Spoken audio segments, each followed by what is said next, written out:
The melted shape was no bigger than a man's hand, a warped piece of gray plastic fused into the blackened roots of a hollow oak. I remember the way it looked when the survey team brushed away the ash. The word "talk boy" was barely visible, but it hit like a thunderclap. 28 years of silence cracked open by fire. Before I go any further, tell me where you're listening from, and tap subscribe if you believe every buried truth deserves daylight. Back then, in the fall of '96, the Smokies felt endless and safe. I was 25, still learning the rhythm of these mountains, the way fog curled in the valleys at dawn, the way a late afternoon chill carried through the pines. Gatlinburg was smaller than the kind of place where everyone knew what everyone drove, where coffee shops doubled as bulletin boards, and where a stranger on a trail usually meant a new friend, not a headline. Daniel Miller lived just outside of town in a small cedar-sided house with a porch swing that creaked when the wind came down from the ridge. I met him a few times in passing, fixing fence posts for a neighbor picking up supplies at the hardware store. He had that quiet steadiness that makes a man seem older than his years. After his wife Sarah passed from an aneurysm the previous winter, folks in town did what they could, casseroles on the porch envelopes tucked with a few dollars. Simple gestures that don't fix anything but remind you you're not alone. Khloe. His little girl was a burst of light in all that quiet grief. 6 years old, all curls and questions. I saw her once at the ranger station with her father. She was showing me how her new toy recorder could capture bird songs. She called it her memory machine. That's the last time I heard her voice in person, a sound as small and bright as wind chimes. The Millers had a ritual that fall weekend hikes along the lower ridges, short trips where Daniel could teach Khloe to read trail signs and pitch a small tent by the creeks. Nothing daring, nothing reckless. Just father and daughter trying to rebuild something ordinary after their world had been knocked sideways. October 11th was a Friday, cool and clear, about 62 degrees in town, maybe 10 degrees colder up the ridge. Daniel stopped by his sister Linda's house that morning, dropped off a set of spare keys, and told her he'd be taking Khloe up to Ramsey Cascades for 2 nights. He promised to call by Monday afternoon. She told me later that he seemed lighter that morning, like he'd finally found a bit of peace. In a town like ours, the rhythm of life is marked by simple things: the morning paper landing on porches, the faint buzz of saws from the mill, the smell of someone burning leaves. The Millers fit neatly into that rhythm, their comings and goings so unremarkable that at the time no one paid them any special notice. It was a good season to be in the woods. The bears were fattening for winter, the tourists had thinned out, and the air carried that clean, almost electric scent you only get before the first frost. I remember driving home that Friday night along Highway 321, the sunset catching on the peaks like the whole horizon was glowing. I passed the turnoff toward Ramsey and saw Daniel's old maroon sedan parked at the trailhead lot. Nothing unusual, just another weekend hiker. I waved, though I doubt he saw me. Funny how the smallest details can stick with you even decades later. The next 2 days were uneventful. I worked the visitor center on Saturday, took a few calls about trail conditions, and locked up before dark. Sunday came with a stretch of fog so thick you could barely see the treetops. Around town, folks went about their routines, church groceries, football on TV. Nothing hinted at what was quietly unfolding out there in the timber. By Monday morning, the first subtle tremor in the pattern appeared. Linda Reeves called the ranger station asking if anyone had seen Daniel's car leave the park. She said he hadn't called the school to confirm Khloe's pickup. I told her not to worry too soon. Folks lose track of time in the backcountry, especially when the weather's good. Still, something in her voice caught me off guard, that thin thread of panic trying hard to sound reasonable. All day Monday, the woods were calm, a perfect early fall quiet that now feels almost cruel in hindsight. The leaves had turned fully by then, and the streams ran low and clear. I finished a maintenance report near dusk and remember standing on the porch of the station watching the sky turn from amber to deep blue. Somewhere out there, Daniel and Khloe were supposed to be packing up their tent, heading back to town, maybe stopping for ice cream before school the next morning. But the phone didn't ring that night. The car never pulled out of that trailhead, and the porch light outside Linda's house, the one she always turned off by 9, burned straight through until morning. By the time the sun came up that Tuesday morning, the woods had already changed. What had been an ordinary weekend hike was now a full-blown search operation, and every ranger in the district had been called in. I remember pulling into the trailhead lot at Ramsey Cascades just after dawn. The air was damp and cold, the kind that stings your lungs when you breathe too fast. Daniel's maroon sedan was still parked in the same spot I'd seen it 3 nights earlier. The dew on the windshield had iced over, but the car looked untouched, doors locked, windows clean, no footprints circling the tires. Inside, on the passenger seat, was a half-eaten bag of Khloe's gummy dinosaurs. On the back seat, 2 of her picture books. Nothing looked out of place, and that was somehow the most unsettling part of all. Sheriff Calder stood beside me, hands tucked in his jacket pockets, his breath rising like smoke. He gave a quiet nod toward the car. "Looks like they went in and never came out," he said. I didn't answer right away. My eyes kept drifting toward the trailhead sign, the one Daniel would have passed that Friday. It felt like a doorway that had sealed itself shut. The first search team left within the hour. We started simple 1-mile radius following the main trail up toward the falls. It's an easy enough path for experienced hikers, but steep and unforgiving if you wander off. The morning light slanted through the trees, and the ground was carpeted with wet leaves that muffled our footsteps. Every few minutes someone would call their names. Daniel, Khloe. The sound carried for a few hundred feet before it was swallowed by the forest. The dogs followed next, noses low to the ground, tails whipping with purpose. For about 1.5 miles they tracked a clear scent, strong and steady. Then, without warning, they stopped. I remember the handler's puzzled look. He circled them back, gave the command again. The dogs sniffed, whined, and turned in confused loops. It was as if the scent had lifted straight out of the earth. We marked the spot on the map, a curve in the trail where the trees grew close together and the ground dipped slightly toward a creek bed, and we pressed on, hoping to pick up the trail somewhere farther up. But we never did. By midday, the parking lot had turned into a staging area.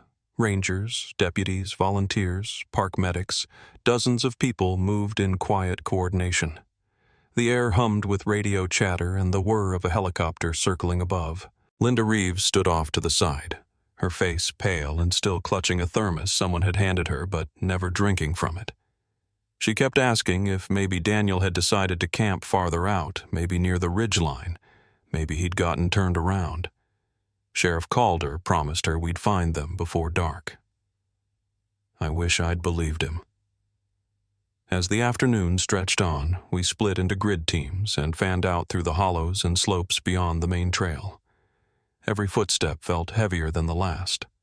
The forest that had always been my sanctuary suddenly felt indifferent, almost cruel. It was too quiet, too still. Not even the wind seemed willing to move. By dusk, the helicopter lights swept the treetops like restless ghosts. We found no tent, no campfire ring, not even a dropped water bottle. It was as if Daniel and Khloe had vanished between one heartbeat and the next. That night, the command post stayed lit well past midnight. Maps covered the folding tables, each one marked with grids and red lines showing where we'd searched. The sheriff brought in more volunteers from nearby counties, and by morning we had nearly 100 people combing the woods. The weather held clear skies, cool nights, but every hour that passed felt heavier. In a missing person search, the first 48 hours are everything. After that, hope starts to fray. We worked in shifts. I remember the sound of the search dogs barking in the distance, the drone of the helicopter, and the steady crackle of radios. I remember the smell of coffee and wet pine needles, and the look on Linda's face each time someone approached her. Hope flickering and dying with every shake of a head. By Thursday, the local news had picked up the story. Reporters gathered at the edge of the lot, cameras aimed toward the trail. The headlines used words like mystery and disappearance, but for those of us out there, it didn't feel like a mystery. It felt like a slow, widening grief. We searched the ravine's first places where a fall could have gone unseen. Then we combed the riverbanks thinking maybe Daniel had slipped while crossing the water. Nothing. No footprints, no torn fabric on branches, not even the faint smell of smoke from a forgotten fire. The dogs kept circling back to that same bend in the trail, the place where the scent simply stopped. One of the handlers suggested it could mean a water crossing. Maybe the current carried the scent away. But there was no sign of entry or exit, no disturbed soil, no drag marks, just untouched earth. By the weekend, theories began to fill the silence. Some thought Daniel might have had a breakdown, taken his daughter somewhere to start over. Others whispered darker things, kidnapping, violence, even the possibility that they'd never made it past the parking lot at all. But the car was locked, the keys gone, and there wasn't a single fingerprint out of place. Every logical explanation collapsed under the same impossible weight. There was simply no trace. I worked that search for 11 days straight. I slept in my truck most nights, waking to the sound of wind pushing through the burnt orange canopy. Each morning we drew new grids, hoping to find even one clue that would make sense of it all. On the 12th day, the decision came down from the Park Service to scale back operations. Officially, we called it a transition from rescue to recovery. Unofficially, it meant we were admitting defeat. When we broke down the command post, the air felt hollow. Volunteers drifted away quietly, their faces drawn and tired. I stayed behind with 2 other rangers to clear the last of the markers from the trail. As we packed the tape and flags, I caught myself glancing at the creek, half expecting to see a small figure in a red jacket come walking down the rocks. But there was nothing, just the slow rush of water and the whisper of leaves. That night, after the last truck rolled out, I sat alone on the hood of my vehicle, listening to the forest. The moon was full silver light washing over the ridge. Somewhere out there beyond what our flashlights could touch was the truth. I remember thinking how strange it was that a place so vast could hold something so completely. Over the years that followed, the case of Daniel and Khloe Miller became something of a legend in town. People told the story around campfires, each version a little different. Some swore they'd seen strange lights in the woods that weekend. Others claimed to hear a child's laughter echoing along the creek bed at night. I never paid much mind to those tales. The truth, as far as I was concerned, was simpler and far more painful. The mountain had taken them, and the mountain wasn't giving them back. But still, the details haunted me. That locked car. The way the dogs lost the scent all at once. The empty stretch of trail that should have told us something but didn't. Sometimes I'd replay that first morning in my head, trying to see what I'd missed. Every time it ended the same way, with that image of the car under the trees, the gummy dinosaurs on the seat waiting for hands that would never return. I left the Park Service a few years later, but the case never left me. Even after the files were boxed up and stored on a shelf marked unsolved, I'd still find myself driving up toward Ramsey Cascades on quiet afternoons, parking in the same lot, walking a mile or 2 in just to listen. It wasn't superstition. It was respect. I wanted to believe that somewhere out there, the woods still remembered them, even if no one else did. Then the years started stacking up. Seasons changed, storms came and went, and time did what it always does. It buried the edges. People moved on. The Miller's house was sold to a new family. Linda stopped coming to the trailhead every October. For a long while, even I stopped thinking about it every day. But sometimes, late at night, I'd hear a certain sound, a branch snapping in the wind or the scrape of metal on rock. When the wind shifted a signpost, and it would pull me right back to that forest, to that silence that had no end. 28 years is a long time to live without answers. I'd grown older, slower, but not far from those mountains. And when the call came in that summer morning in 2024 that a wildfire had burned through a section of the old Ramsey area, exposing parts of the forest no one had seen in decades, I felt something tighten in my chest. The dispatcher's voice was calm, routine even, but as soon as she said the words possible, recovered object, I knew before she said another thing that the story wasn't finished yet. The mountain had finally spoken. And what it gave back wasn't closure. It was a whisper from the past, faint and scorched and impossible to ignore. When the fire finally gave up, it left behind a silence that didn't sound like any quiet I'd ever known. The ground was stripped bare gray ash and charred stumps where the forest used to breathe. You could smell the smoke long before you saw the damage. That's what drew me back up there that August morning in 2024. I hadn't been on that ridge in years, not since the search ended all those decades ago. The wind was dry and hot, and the air still shimmered from the heat that had swept through a week earlier. They'd asked me to come as a consultant, mostly to identify terrain and boundaries. Truth is, I think they just knew I'd never stopped thinking about it. The forestry team was working in slow, careful lines, checking root systems, marking erosion points, making sense of what was left. A young surveyor, couldn't have been more than 30, was the one who found it. He called me over with a tone I hadn't heard since the old days.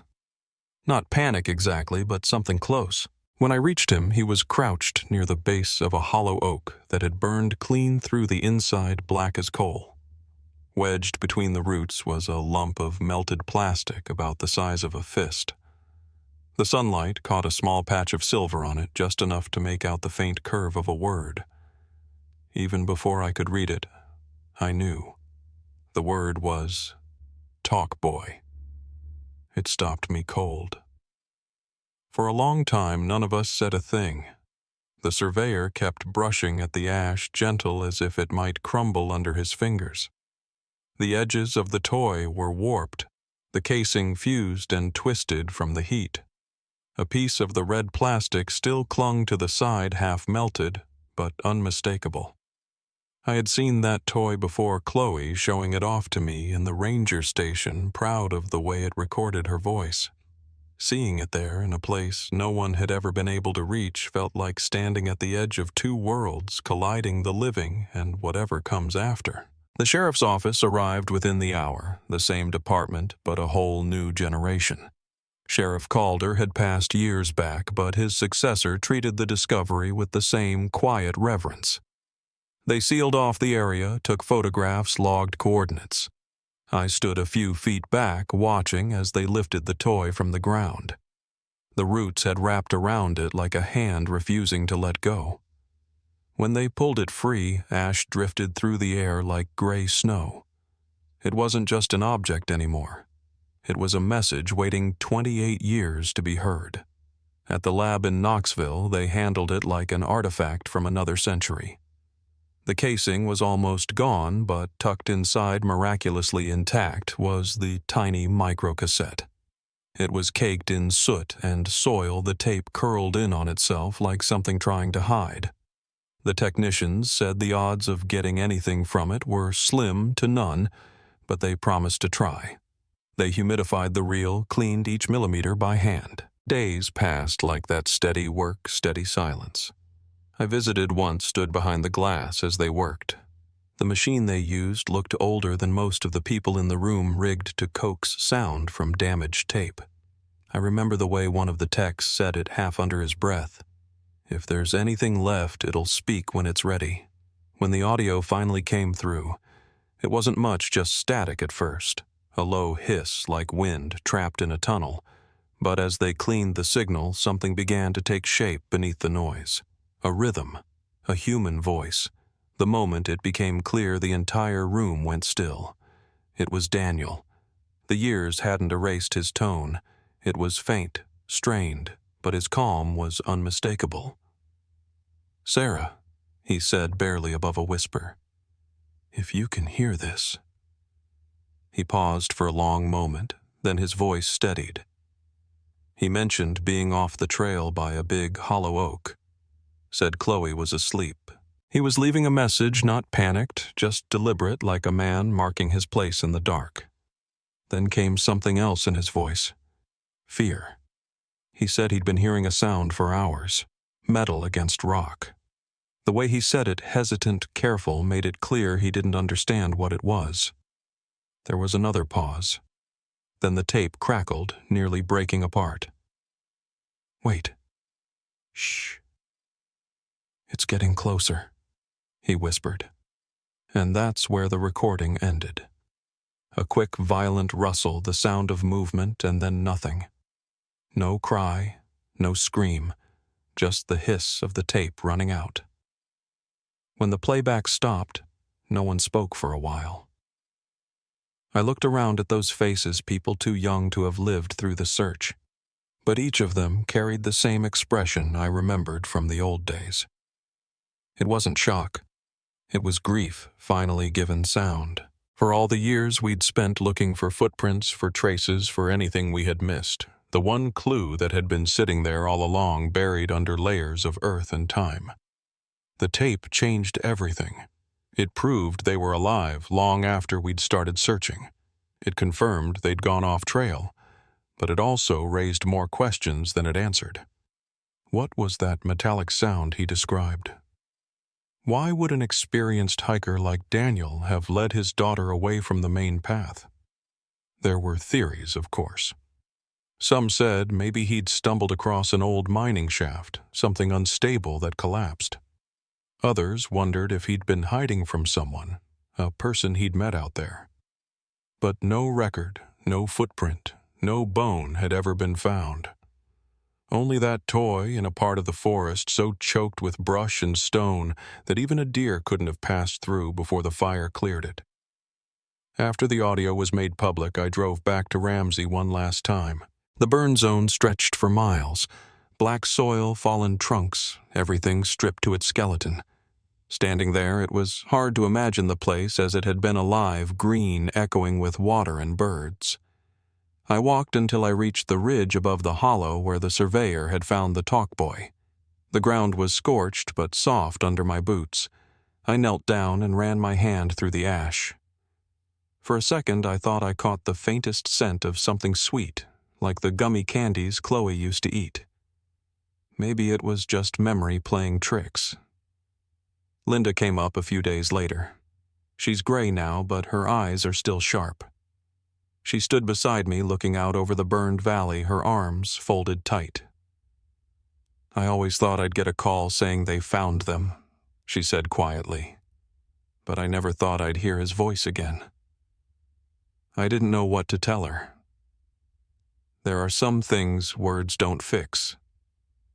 We stood there for a long time, listening to the wind move through what was left of the trees.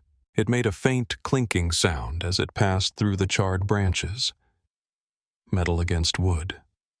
A sound that shouldn't have meant anything, but it did. Later that week, the sheriff's department reopened the case not because they expected to find remains, but because they couldn't ignore the new evidence.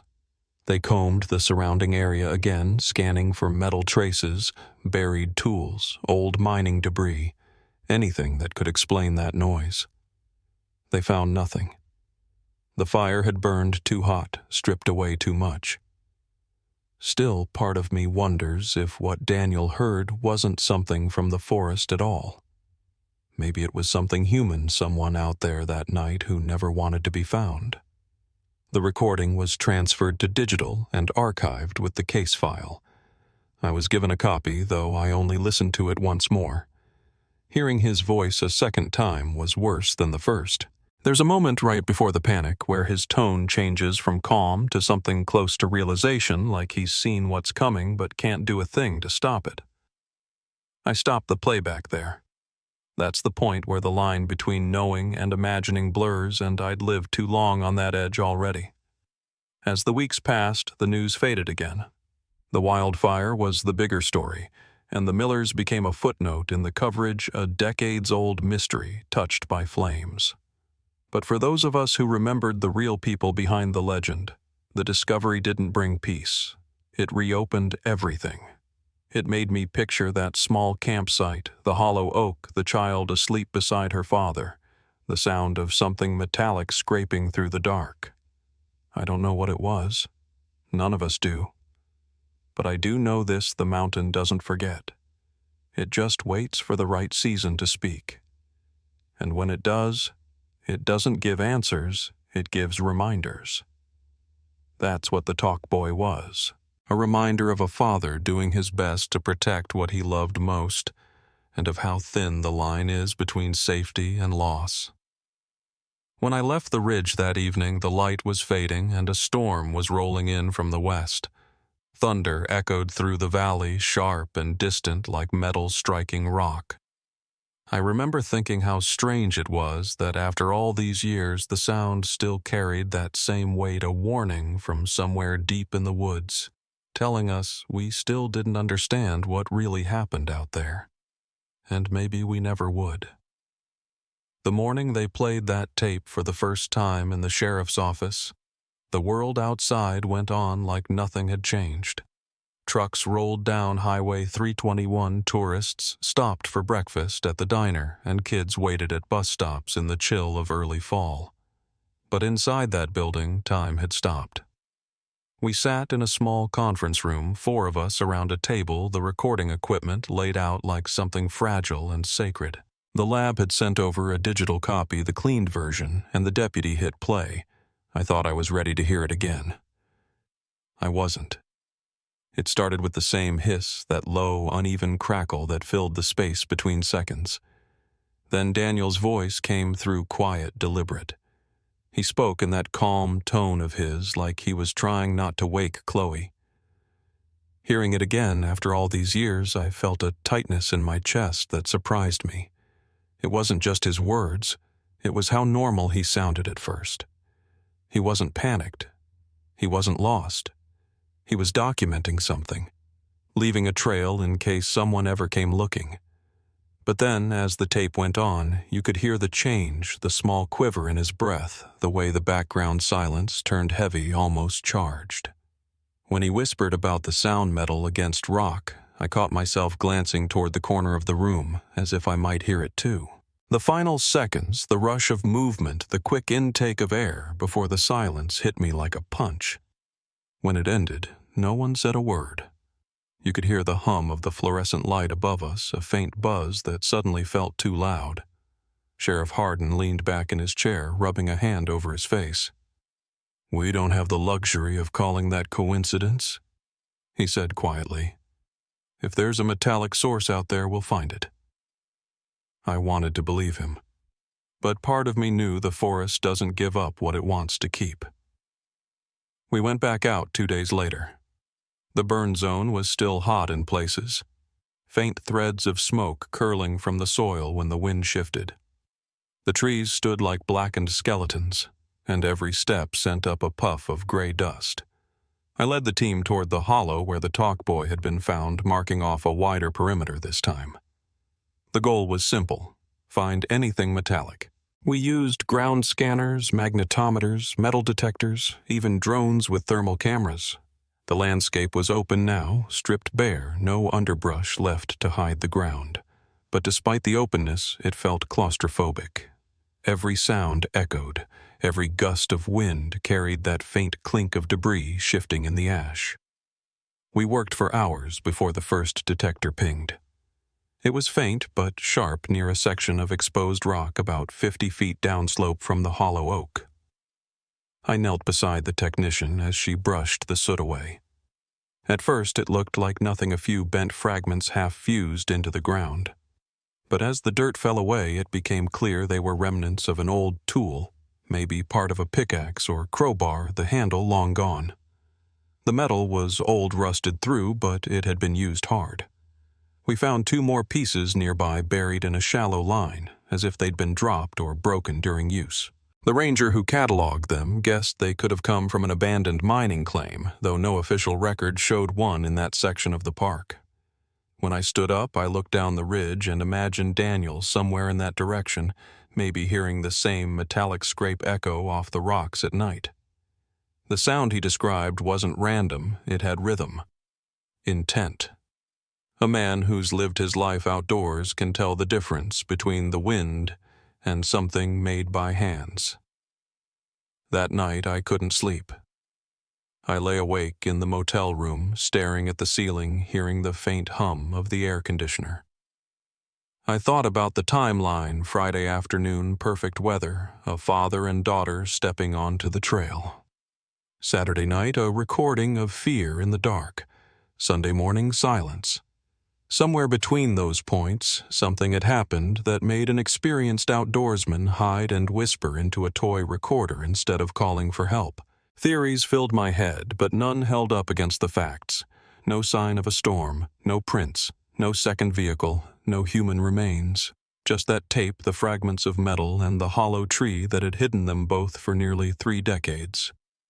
The following week, the state sent in a historical consultant, an older geologist named Mercer, who'd spent his career studying the Smokies' old mining routes. He pored over maps spread across the sheriff's desk, tracing his finger along forgotten notations. If there was illegal mining, he said it wouldn't show on the records. Folks did it quiet off trail, used hand tools, sometimes dynamite. He paused, eyes narrowing at a blank stretch of forest between 2 contour lines. This section here, it's limestone over shale. Could be old shafts sealed off by time. If he stumbled onto one, it would have sounded like the earth was groaning.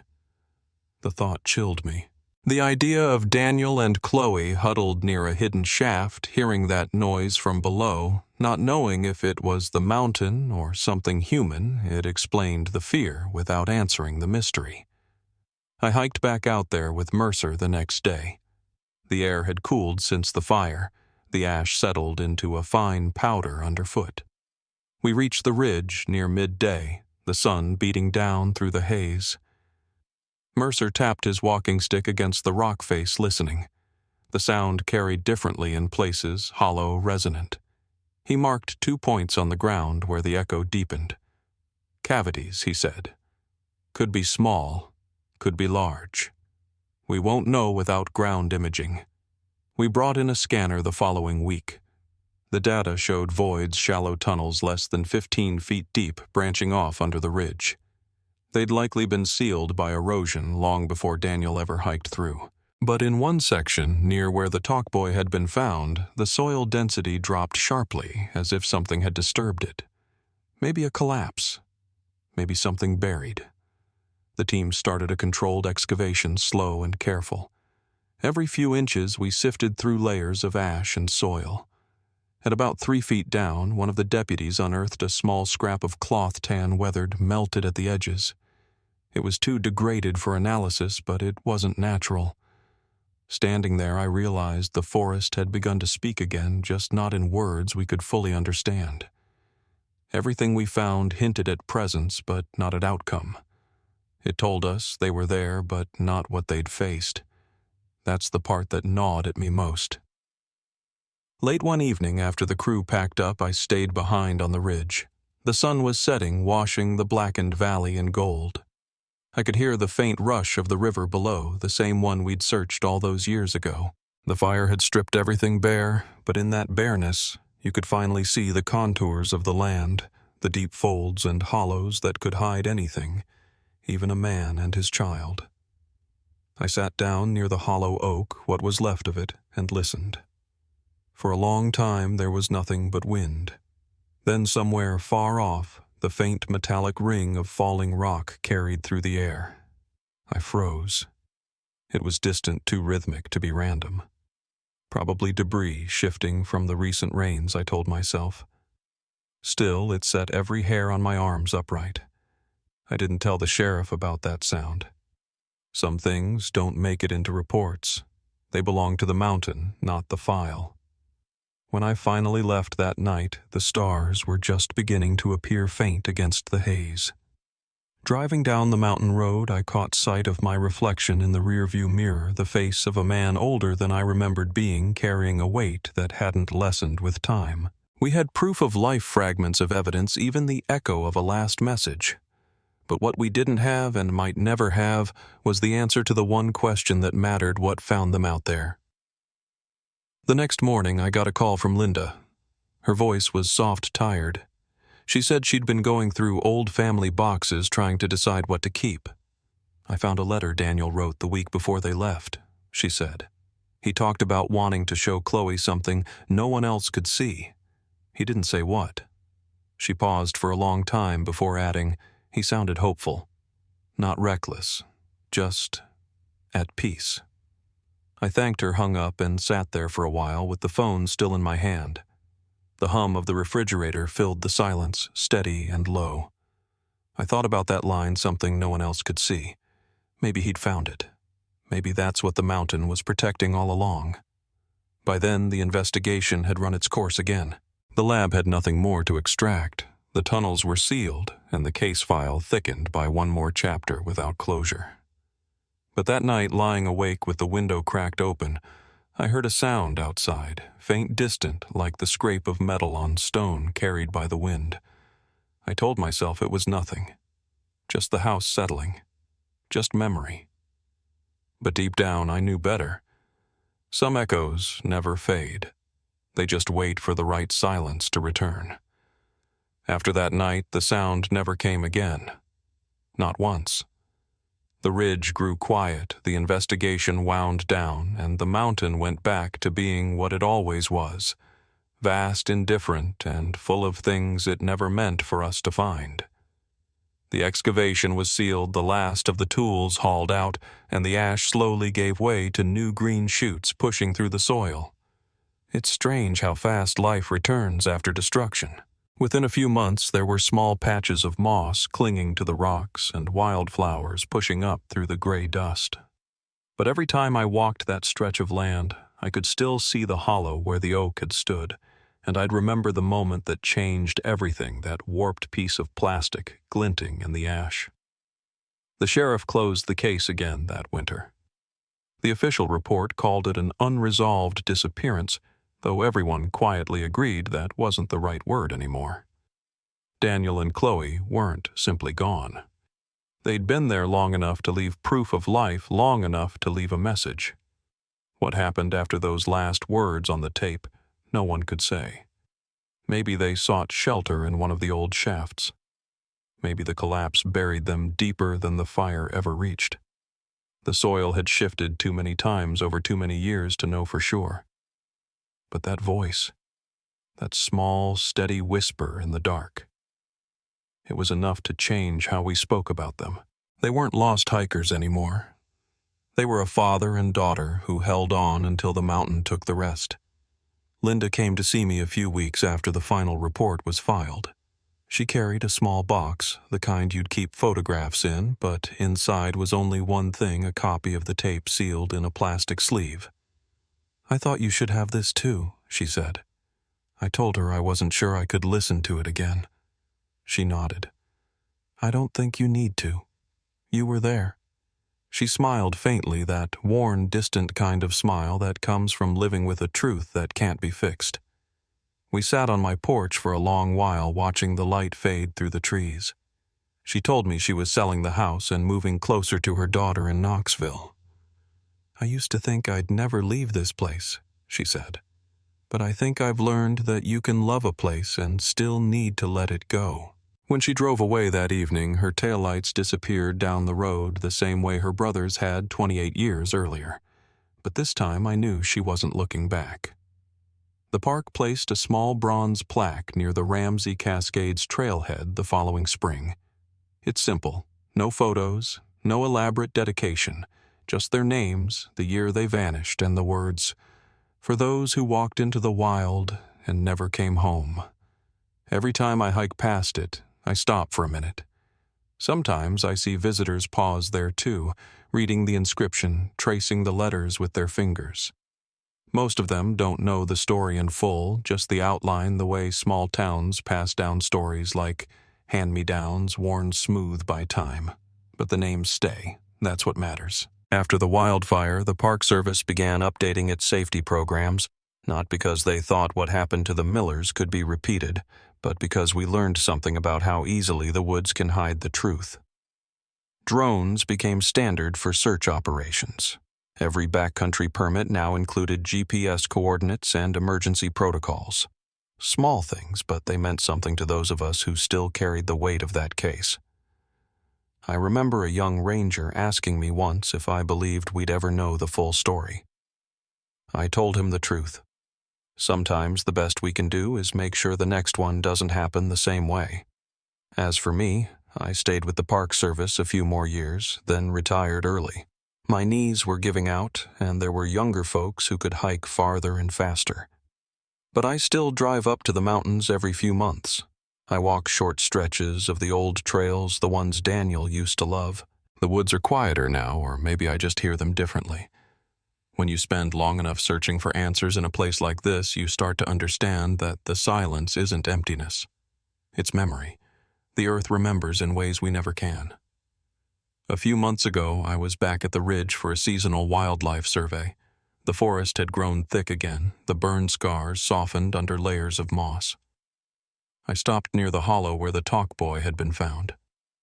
The air smelled like rain, and for the first time in a long while, I didn't feel the usual heaviness there.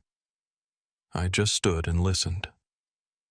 And somewhere in the distance, a woodpecker tapped against a trunk, that steady, rhythmic strike of metal on wood.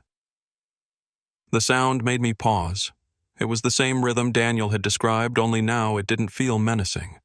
It was just part of the forest, part of the living noise that had returned. Maybe the mountain had decided it had kept its secret long enough. That night I sat in my truck before driving home and thought about how much time had passed since 1996. Whole lives had come and gone in those years. Kids, grown parents, buried jobs, started and finished. But for Daniel and Khloe, time stopped the moment that recorder clicked off. Maybe that's what haunted me the most, that their last act was to leave behind a fragment of their voice, trusting someone would one day hear it. In the end, we did. It just took longer than anyone could have imagined. I never told anyone this, but I kept one of the gummy dinosaur wrappers they found in the back seat of Daniel's car. It wasn't official evidence, just something left behind half crumpled under a book. I slipped it into my notebook the day the search ended and forgot about it for years. I found it again when I was cleaning out my desk before retirement. The color had faded, but it was still there, still whole. I keep it in a drawer at home, not as a relic, but as a reminder. Every case, every person we search for begins with something small like that, a single human trace. And sometimes that's all the world gives you. There's a saying among old rangers. The mountain never lies, but it doesn't always tell the truth either. I used to think that meant the wilderness hides things. Now I think it means something different, that truth isn't something you find all at once. It comes in pieces through fire and time and the stubborn will of those who keep listening. Maybe that's what Daniel was doing on that tape, leaving a truth he couldn't explain, trusting it would find its way to daylight someday. I've come to believe that some stories don't end with answers, but with acknowledgement. And maybe that's enough. The Millers didn't vanish without a trace. They left a voice, a lesson, and a name that will always live in those woods. The trail where they disappeared is still open. Hikers still walk it every day, some stopping at the plaque, most passing by without knowing. But the forest knows. Every gust of wind through the trees, every echo that moves through the valley carries a little of them. When I leave the park these days, I take the long way out down the old road that follows the river. The light hits the water just right around dusk, and for a few seconds it looks like the whole valley is burning gold. That's when I think about Daniel's voice, calm and careful, whispering into that recorder. And I like to imagine that somewhere in some way that whisper is still moving through the trees, just another sound carried by the wind, reminding whoever hears it that love in its truest form doesn't disappear, it just changes shape. If this story stayed with you, share it not for views, but so no one's name gets lost to the dark. And if you've ever stood in a quiet place and felt like the air itself was remembering something, then you understand what I mean when I say the mountain still keeps their secret, but it never forgot their voices.